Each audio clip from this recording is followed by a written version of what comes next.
Good afternoon. The coronavirus pandemic continues to grow. Very sadly, overnight, 87 more people have died, bringing the total to 422. And our hearts go out to their families and their friends. Yesterday, the Prime Minister announced the most radical steps yet to slow the spread of this virus. And these steps are not requests, they are rules. You should stay at home, except to shop for food, for medical reasons, for exercise, or for work, including caring and volunteering in the coronavirus national effort. We understand how significant these steps are.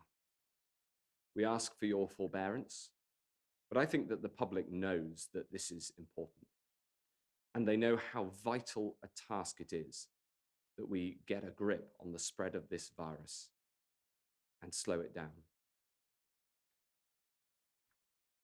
The more we follow the rules, the sooner we will stop the spread. And so everybody has a responsibility to follow those rules and, where possible, to stay at home. I know how worried people are. And while this is a great time of turbulence, it is a moment too that the country can come together in that national effort. As the next step in that effort, today we launch NHS Volunteers. We're seeking 250,000 volunteers, people in good health, to help the NHS for shopping and for delivery of medicines and to support those who are shielded to protect their own health. The NHS Volunteer Responders is a new scheme set up so that people can come and help and to make sure that the NHS and the local services that are needed get all the support that they can. I can also announce that the call we made at the weekend for people to return to the NHS has been incredibly successful so far. So far, 11,788 people have answered that call. 2,660 doctors, over 2,500 other health professionals and pharmacists, and 6,147 nurses. And I pay tribute to each and every one of those who's returning to the NHS at its hour of need. In addition, from next week, 5,500 final year medics and 18,700 final year student nurses will move to the front line to make sure we have the people we need in our NHS to respond to this crisis. In total, that's over 35,000 more staff coming to the NHS when the country needs the NHS most. Finally, I can announce today that we will next week open a new hospital, a temporary hospital, the NHS Nightingale Hospital at the Excel Centre in London. The NHS Nightingale Hospital will comprise 2 wards, each of 2,000 people. With the help of the military and with NHS clinicians, we will make sure that we have the capacity that we need so that everyone can get the support they need. But no matter how big we grow the NHS, unless we slow the spread of this virus, then as we've seen, those numbers will continue to rise. And that's why it's so important that everybody follows the advice and stays at home. The final point I want to make is one of thanks. As Health Secretary and as a citizen, and on behalf of the whole country, I want to thank the staff of the NHS, those who work in social care, all of you, not just the doctors and nurses who normally get mentioned, but the pharmacists, the paramedics, the managers, and all staff across the board. You are the front line in this war against this virus, and we all pay tribute to you. You're going to give your all over the next few weeks, and I want you to know that we salute you, and I will strain every sinew to get you everything you need to keep you safe so that you can do your job, keeping all of us safe. We're now going to go to questions. The first question is from Laura Koonsberg, BBC. Thanks very much, Secretary of State. We've heard from many members of the public today who are being told that they should go to work by their boss, even though they don't think their work is essential right now at this moment, and they don't feel they can stay safely 2 meters apart from everyone else there. The message to many people has not been that clear from the government. Who are they meant to listen to, their boss or the advice from the government? And can I ask that question to the medics in a different way? If people feel they're not safe at work, what should they do? Should they stay at home? Well, I'll give the first part of the answer, and then I'll hand over to Jenny as Deputy Chief Medical Officer to give the medical view. The advice is crystal clear, which is you should stay at home unless you have one of the 4 reasons, which is exercise, shopping as little as you have to, for medical reasons, or to go to work where that work can't be done at home. And if you're a key worker, for instance, if you work in the NHS and social care, then you should go to work because that work is vital in the effort to tackle coronavirus. Jenny. Thank you. Thank you, Laura. I think the important thing with all of these questions is to take us right back to the first principles of why we have asked for these interventions. It is to prevent transmission of disease. And the rule about the 2 meters is to ensure that we are consciously keeping apart from each other so we do not inadvertently pass on disease if we have it. So I think when you're talking about work environments, exactly as the Secretary of State has said, there are numerous occupations where you do not need to be at work. Some of them we have to, and we recognise the support of our key workers, as Secretary of State said, in providing that service.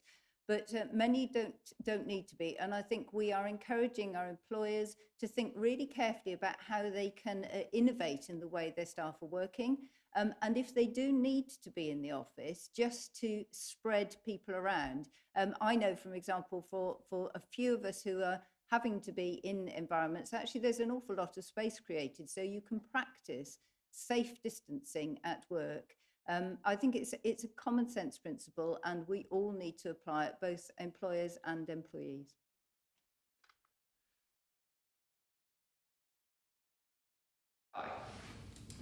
Secretary of State, how can it be right and sensible that people who want to stay at home can't and risk the sack if they do defy their employer's instructions?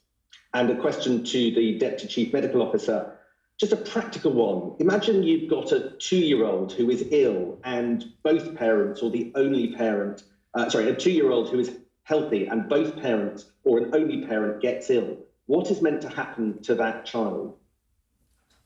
Well, these are 2 excellent questions. I think they're both essentially questions on which people want to hear the medical advice. So I'll ask Jenny to answer. But we have been incredibly clear about the rules.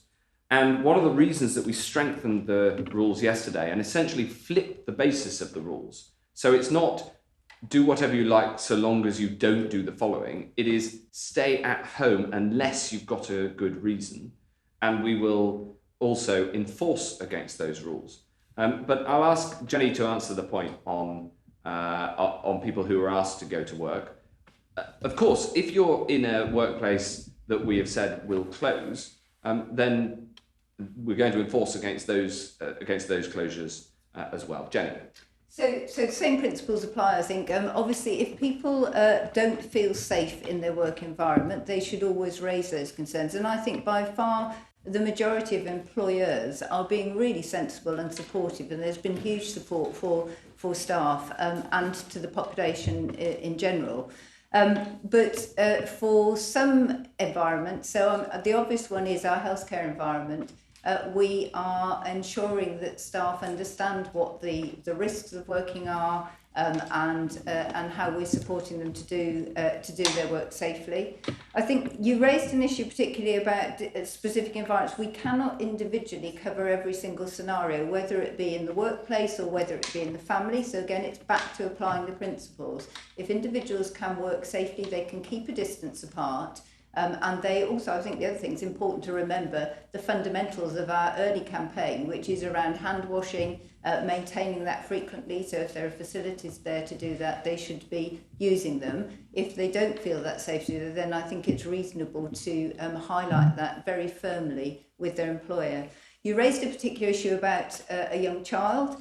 Clearly, all the way through this, we have been very careful to ensure that as individual steps, increasing steps are put in place to try and manage this outbreak, that we manage both the impact on the disease itself, but also recognising that there are other risks, either in putting in interventions too quickly or not thinking through some of the parameters about how we handle some of these issues. The obvious ones yesterday were around the elderly, particularly vulnerable adults. And a small child clearly is a vulnerable individual. So in this case, although we are encouraging everybody to stay in their own household, that's the unit with the same risk exposure, clearly if you have adults who are unable to look after a small child, that is an exceptional circumstance. And if the individuals do not have access to care support, formal care support, or to family, they will be able to work through their local authority hubs. Okay, next question. We've got Tom Newton-Dunn at The Sun. Thank you very much.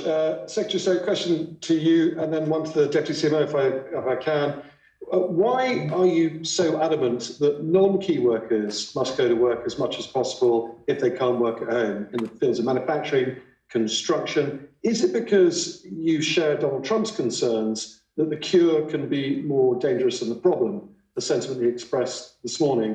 And Deputy CMO, could you possibly clear a lot of questions up coming from boyfriends and girlfriends who aren't cohabiting? Are they allowed to meet in public places? Because you haven't banned meetings of two people. And when they do meet, are they allowed to be affectionate? Are they allowed to meet at each other's houses? Well, I'll take the first, and I'll definitely leave the second to Jenny. The answer to the first is that the judgment that we have made is that in work, in many, many instances, the 2 metre rule can be applied. In my workplace, in the House of Commons, you can see it every day. And where possible, people should work from home, and employers have a duty to ensure that people are more than 2 metres apart. Because as Jenny says, it's about going back to the principles of what we're trying to achieve, which is to keep people apart so that we slow the spread. And the more people follow the rules, the faster we will all get through this. Thank you. So I'm clearly going to start a new career here in relationship counselling, so I will tread very carefully as I work through this answer. The principle is that we want people to stay in their household units primarily. The reason for that is because if you have an infection, you are very close with your family members, so your risk of exposure to the virus is pretty similar usually across a family. We almost expect of another member of the family to get that unless they are applying very, very stringent precautions. So if your 2 individuals, 2 halves of the couple, are currently in separate households, ideally they should stay in those households. The alternative might be that for quite a significant period going forward, they should just test the strength of their relationship and decide whether one wishes to be permanently resident in another household. In which case, all of the decisions about exercising, if you are in, you should be on your own or within your household unit, would apply. So again, the issue here is what we do not want is people switching in and out of households. It defeats the purpose of the reduction in social interactions and will allow transmission of disease. So perhaps test really carefully your strength of feeling. Stay with the household, either together or apart, but keep it that way while we go forward, because otherwise we will not all be working towards achieving our outcome.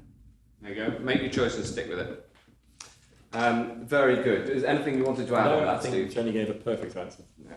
If I go to Paul Waugh from the HuffPost. Paul. Secretary of State, can you explain to NHS staff who had to travel on crammed and overcrowded tube trains this morning just why private house building and office building is deemed essential work? Are you considering restricting construction work to just those projects where health and safety is needed? And not to be too cynical about it, does the fact that housing developers contributed more than £1 million to the Tory party general election campaign have anything to do with a different view taken in England, as opposed to Scotland, where the First Minister has said that building site work should be restricted and stopped immediately? And can I ask the medics, can I ask Professor Powis, in the United States, President Trump has talked about using over-the-counter anti-malarial drugs to beat coronavirus. The UK has imposed an export ban on chloroquine last month. Was that because we're looking at similar treatments here? And what advice have you got in terms of those trials being done here? All the decisions that we're taking, Paul, are taken in the national interest. This is a largely cross-party effort. We're making judgments, difficult and big judgments every day about how best to tackle this virus. And that is the only thing that matters, and how we minimize the overall number of deaths from the virus and get the spread down so that we can get through this as fast as we can. And that's the only thing that we consider based on the science and the medical advice, of course.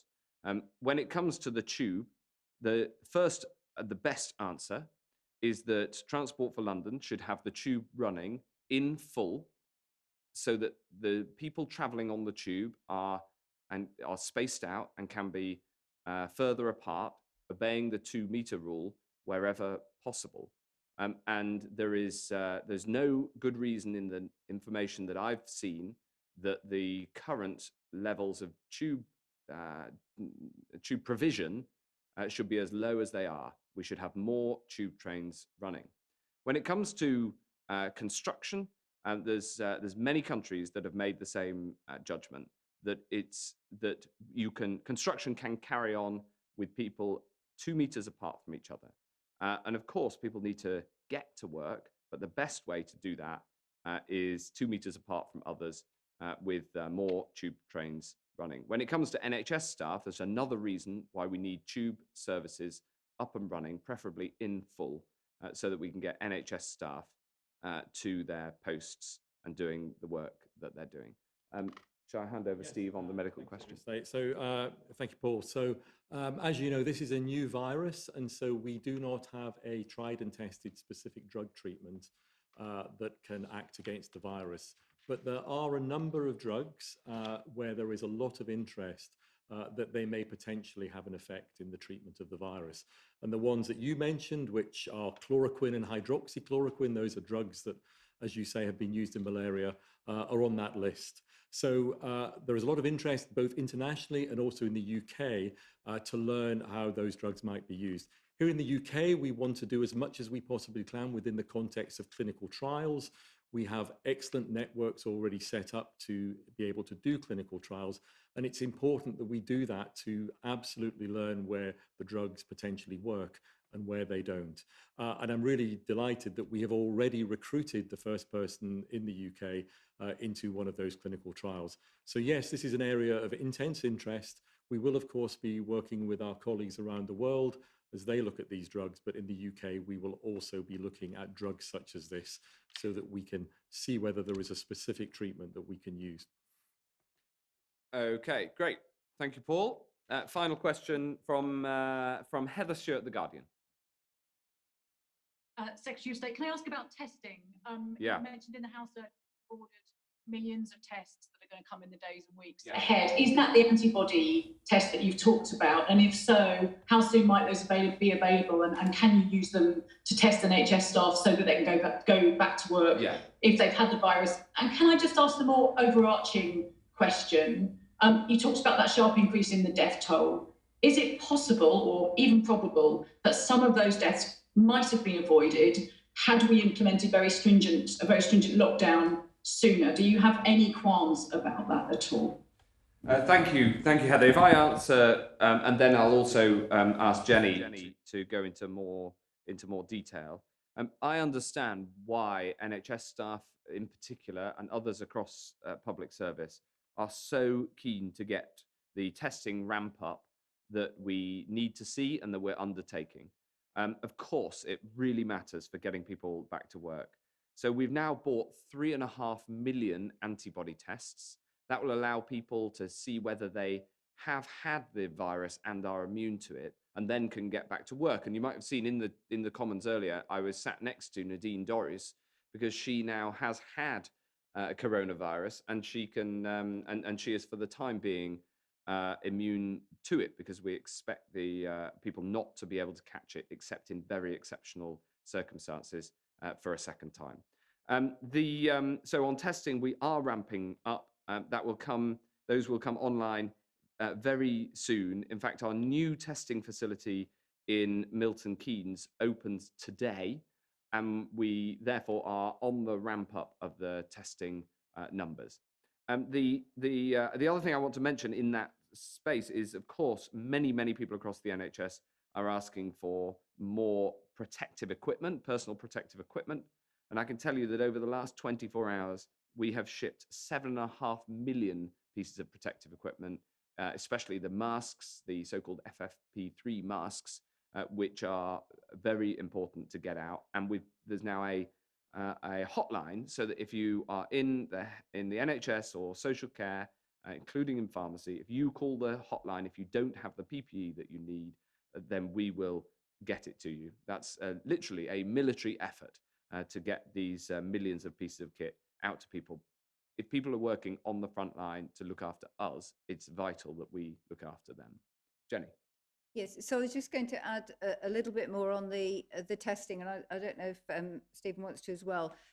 So the testing that Secretary of State described will also, in due course, give us a real insight into the population demographics of testing. So we will be able to learn far more about how the disease has spread across the population.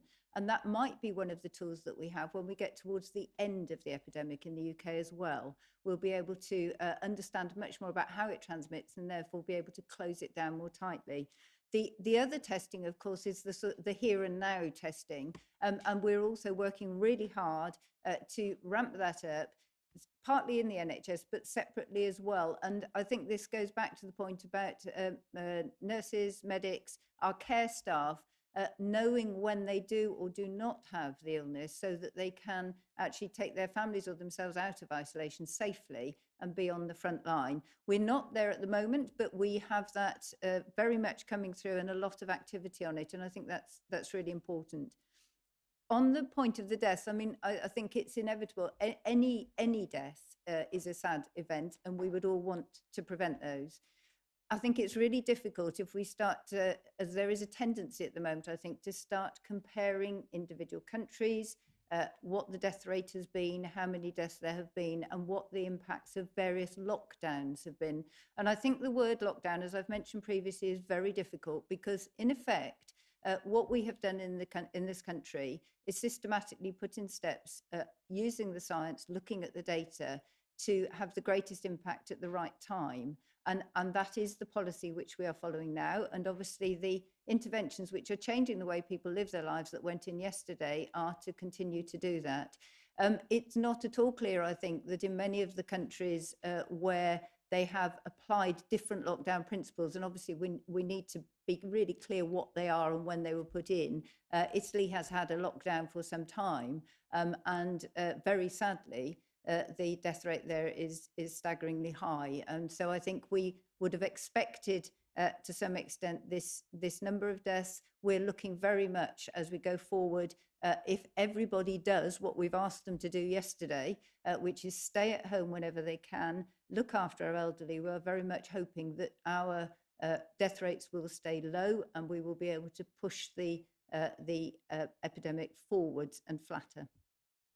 Testing is hugely important in fighting coronavirus, and as the Secretary of State has said, we have been ramping up. We're working with all the different manufacturers who are beginning to develop new tests and bring them to market, and as they ramp up, we will ramp up. It's absolutely right that our sick patients in hospitals should be tested first, but after that, we absolutely need to be able to test our staff for a number of reasons. One, so that if they're isolating at home or with their families, and it turns out they don't have coronavirus, they can come back to work. And secondly, because if we know they've had it, either through the test that tells you you've had it immediately or you've had it after a week or two, a serology test you talked about, then they will know coming back to work that they have immunity to the disease. So we are absolutely determined to ramp up testing and to make it available to staff. And finally, I think I'd echo what Jenny said. The NHS is pulling out all the stops at present. Amazing staff doing amazing things. And I think, as you've heard from the Secretary of State, the NHS Nightingale Hospital at the ExCeL is really an extraordinary feat. I mean, from a standing start a day or two ago, a hospital will be built that will be able to take its first patients at the start of next week. That's a remarkable achievement that our staff working with the military have been able to work on. So we're expanding capacity all the time because we can see the additional cases coming towards the NHS. But it's everybody's responsibility, as I said at the weekend, to take the action that we've asked them to take, to follow the instructions, because this is your chance to save somebody else's life. This is absolutely your chance by doing what we've asked you to do to ensure that those deaths are as low as possible and the NHS is put under as little stress as possible.